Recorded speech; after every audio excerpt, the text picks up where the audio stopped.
Dr. Rockman has suggested I should speak to the question, what does the Church of Jesus Christ of Latter-day Saints teach about the role or place of money in our lives? In 1995, the leadership of my church issued a proclamation to the world about the family, which reads in part as follows. By divine design, fathers are to preside over their families in love and righteousness, and are responsible to provide the necessities of life for the protection of their families. This means that money plays an important role in my life. We might ask ourselves if this is a teaching unique to today, or have others from the past taught this same principle. I notice a similar thought was expressed by Paul the Apostle in his letter to his younger co-worker Timothy, when he said, "But if any provide not for his own, and especially not for those of his own house, he hath denied the faith and is worse than an infidel."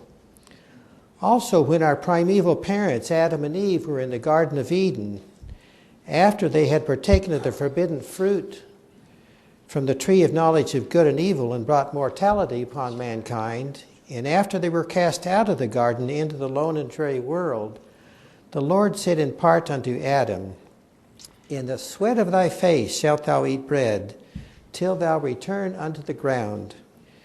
I take that to mean that Adam, and therefore all mankind, was to work to provide for himself and his family from the time he was old enough to work until he died. Rightly looked upon, work is a blessing and a necessity for a happy and a healthy life. Adam was also told that the ground was cursed for thy sake. That is, for the sake of man. The Creator knew what he was doing, and work is an important element in achieving happiness in life.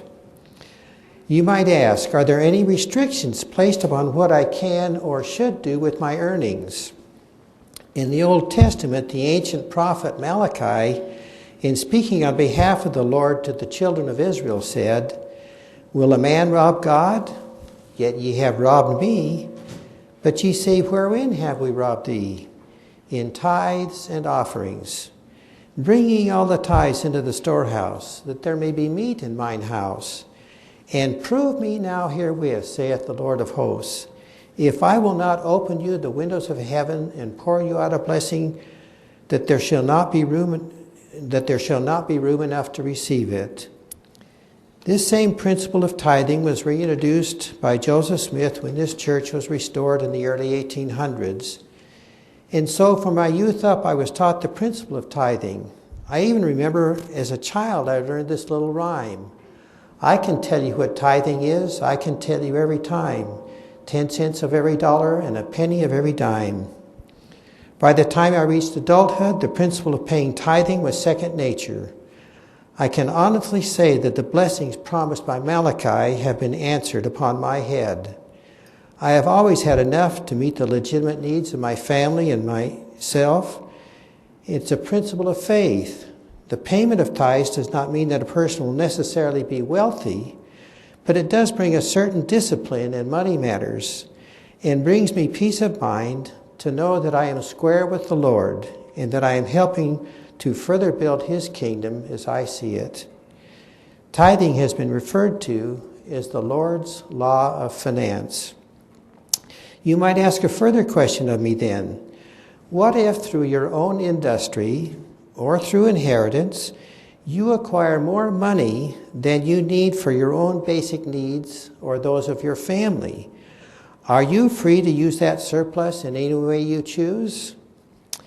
An ancient American prophet answered these questions in this wise: "Ye will succor those that stand in need of your succor. Ye will administer of your substance unto him that standeth in need. And ye will not suffer that the beggar putteth up his petition to you in vain, and turn him out to perish. And if ye judge the man who putteth up his petition to you for your substance that he perish not, and condemn him, how much more just will be your condemnation for withholding your substance, which doth not belong to you but to God, to whom also your life belongeth, and yet ye put up no petition, nor repent of the thing which thou hast done.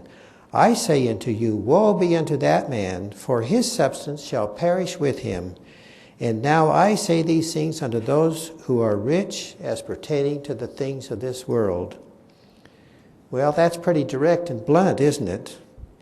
For me, that says that all that I have by way of worldly goods or wealth is really a gift from God, a stewardship, if you will, and that one day I will have to account to God for how I have used it.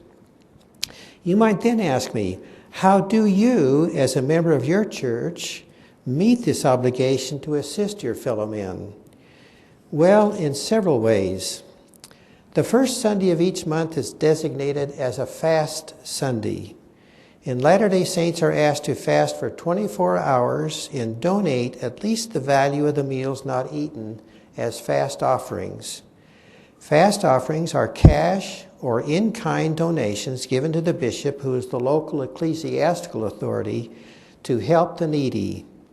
Special fasts are occasionally proclaimed by the leaders of our church when urgent needs arise.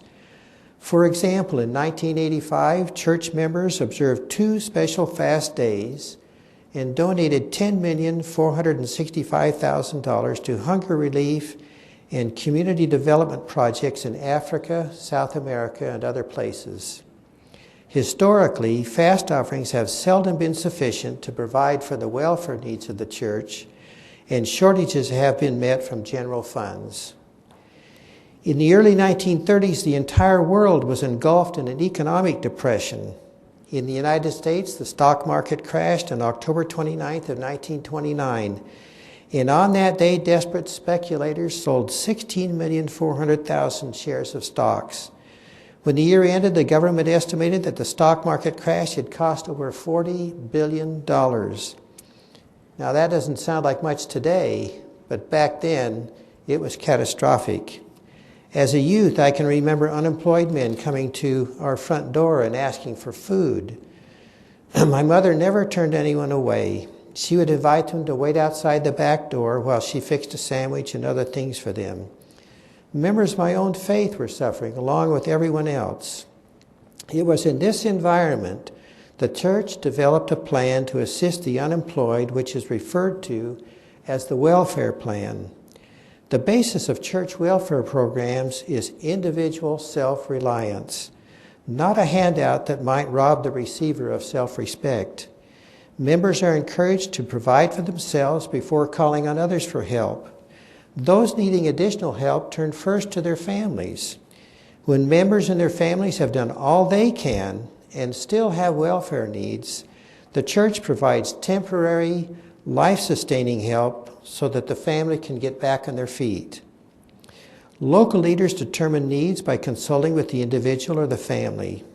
The bishop, who is the local leader of the congregation and who knows his people best, asks those who need help to accept a work assignment tailored to their abilities.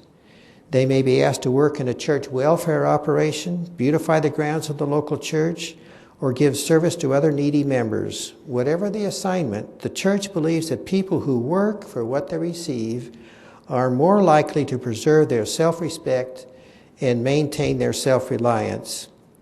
Financing for church welfare programs comes through fast offerings just mentioned. In addition, volunteers provide a substantial amount of work on church welfare farms in canneries, dairy ranches, and other facilities. During 2001, volunteers gave over 400,000 man-days of labor. And I can remember as a young man working in canneries both up in Palo Alto when I was in school up there and down here in LA, and on a dairy ranch that the church owns out here in Chino. In addition to trying to take care of our own people at home, humanitarian assistance rendered by the church has now reached 47 countries and is valued at tens of millions of dollars annually. Last year, Dr. Rockman and his wife heard President Gordon B. Hinckley, the current president of the church, describe a program designed to help those in third world countries who do not have the funds to obtain an education. It's dubbed the Perpetual Education Fund. And about 300,000 people from throughout the church have contributed to the fund thus far, and about 6,000 loans have been granted so far. Imagine the difference in the life of a young lady in Mexico who worked at a restaurant making $130 a month. After a loan of $600 that paid for a year of schooling, she now works in the dental office and has a monthly income of $660. After they're on their feet and working, such individuals then repay over time what they've borrowed so that others can be offered assistance. You might ask, what further teachings do you give to your people concerning the use of money? We are taught to keep our needs simple, to always spend less than we earn, to avoid taking unnecessary risks financially, to avoid debt like a plague, and only borrow when absolutely necessary, such as for the purchase of a home, the gaining of an education, or the purchase of a car. We also teach people to save, even if it is just a small amount each month. With that, I would like to conclude my remarks. I greatly appreciate the opportunity to meet with you today and to get better acquainted with so many distinguished and people of goodwill in our community. For those of you that counsel with new young couples getting married, I brought a few copies of a talk given by Marvin J. Ashton in April of 1975 entitled One for the Money, Guide to Family Finance, which you may find of interest and assistance. Thank you, and may God bless each of you in your ongoing efforts to improve the lot of men and women in the world.